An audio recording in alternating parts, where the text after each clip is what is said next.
दी none 2018 और आप देख रहे हैं movies in Hindi express. Movie की स्टार्टिंग साल 1952 से होती है, जिसमें रोमानिया के सेंट कार्टा एबी नाम के चर्च को दिखाया जाता है। यहाँ दो नन मौजूद होती हैं और उनके हाथ में एक रहस्यमयी चाबी होती है।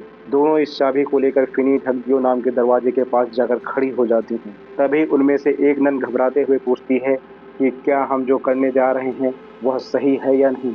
दूसरी नन जवाब देती है कि अब इसके अलावा कोई और रास्ता ही नहीं है, और इतना कहकर वह अंदर चली जाती है। दरअसल वह नन एक पवित्र निशानी लेने के लिए अंदर गई थी, लेकिन अंदर जाते ही अचानक एक डरावनी आवाज गूंजने लगती है और उसी समय एक खतरनाक शैतानी शक्ति उस पर हमला कर देती है।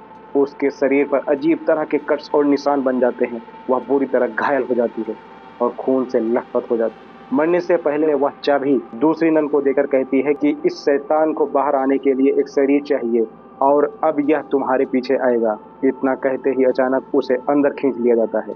दूसरी नन यह सब देखकर डर जाती है और खुद को बचाने के लिए चर्च की खिड़की से फांसी लगाकर अपनी जान दे देती है, ताकि वो शैतान उसके शरीर में प्रवेश बिल्कुल न कर सके। असल में यह सब उसकी शैतानी ताकत का खेल था। अगली सुबह फ्रेंची नाम का एक लड़का दिखाया जाता है, जो इस चर्च में सब्जियां पहुंचाने आता रहता था। लेकिन इस बार उसे चर्च के अंदर वही नन लटकती हुई दिखाई देती है जिसने रात में अपनी जान दे दी थी। यह देखकर वह बुरी तरह से डर जाता है। इसके बाद सीन वेटिकन सिटी में शिफ्ट होता है, जहां फादर वर्ग को चर्च के हेड ऑफिस में बुलाया जाता है। उन्हें बताया जाता है कि रोमानिया के उसी एबी में एक नन ने सुसाइड कर लिया है, जो इस धर्म में बहुत बड़ा अपशगुन माना जाता है। इसलिए उन्हें वहां भेजा जाता है ताकि वह इस घटना की पूरी तरह से जांच कर सके। उनके साथ सिस्टर आयरिन को भी भेजा जाता है। सिस्टर आयरिन अभी पूरी तरह नन नहीं बनी थी, क्योंकि उसने अपनी शपथ पूरी नहीं की थी। फादर वर्क उसे बताते हैं कि उसे इसलिए चुना गया है क्योंकि उसमें ऐसी शक्तियों को महसूस करने की एबिलिटी है। दोनों फ्रेंची के साथ उस एबी में पहुंचते हैं। वहां पहुंचने के बाद उन्हें माहौल बहुत अजीब और डरावना लगता है। वहां उन्हें एक बूढ़ी नन मिलती है जो खुद को मदर सुपीरियर बताती है, लेकिन उसकी बातें और व्यवहार थोड़ा अजीब लगता है। रात के समय फ्रेंची को एक नन दिखाई देती है जो उसे अपनी तरफ खींचती है। वह उसके पीछे पीछे चलते हुए कब्रिस्तान तक पहुंच जाता है, लेकिन अचानक वह नन शैतान का रूप ले लेती है और उस पर अटैक कर देती है।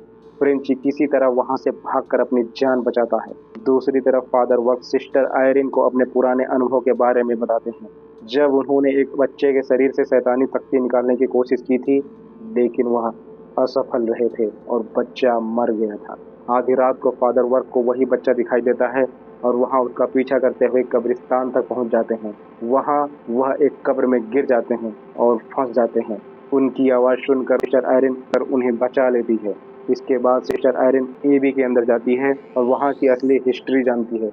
बहुत समय पहले इस जगह को एक राजा ने बनाया था, जो काले जादू के जरिए नरक का दरवाजा खोलना चाहता था। उसने ऐसा कर भी लिया था, लेकिन चर्च में उसे मारकर उस दरवाजे को पवित्र खून से बंद कर दिया और उस जगह को एबी बना दिया। युद्ध के दौरान हुए धमाकों की वजह से वह दरवाजा फिर से खुल गया और शैतानी शक्ति वापस आ गई। सबसे बड़ा सच तब सामने आता है जब पता चलता है कि मदर सुपीरियर असल में कोई नन नहीं, बल्कि वही शैतानी शक्ति है जो नन का रूप लेकर सबको धोखा दे रही है। इसके बाद फादर वर्क सिस्टर आयरिन और फ्रेंची उस तहखाने में पहुंचते हैं जहां वह दरवाजा मौजूद था।